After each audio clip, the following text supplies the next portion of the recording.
બનાસકાંઠાના અંબાજી ખાતે પણ ભગવાન શ્રીરામના મંદિરનું નિર્માણ થવા પામ્યું છે। 17 વર્ષ પહેલા શ્રી રામકૃષ્ણ ટ્રસ્ટે મંદિર માટે પાયો નાખ્યો હતો। વિશાળ શોભાયાત્રા અને કળશ યાત્રા કાઢવામાં આવી છે।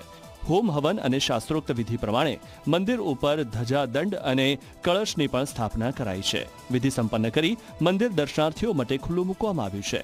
આ મંદિર માટે કુલ 2 કરોડથી વધુનો ખર્ચ કરાયો છે। આ મંદિરમાં કુલ 2 ધજા દંડ સાથે નાની મોટી 21 મૂર્તિની પણ પ્રાણ પ્રતિષ્ઠા કરવામાં આવી છે।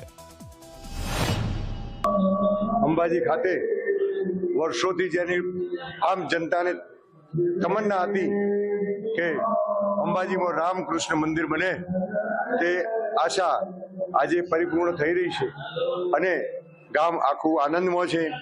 અને અંબાજીમાં આ ભવ્ય મંદિરની પ્રતિષ્ઠા આજ રોજ થઈ છે, જેમાં રામ દરબાર, રાધા કૃષ્ણ તેમજ હિંગળાજ માતા અને ગણપતિ દાદા અને હનુમાન દાદાની સ્થાપના કરવામાં આવેલી છે।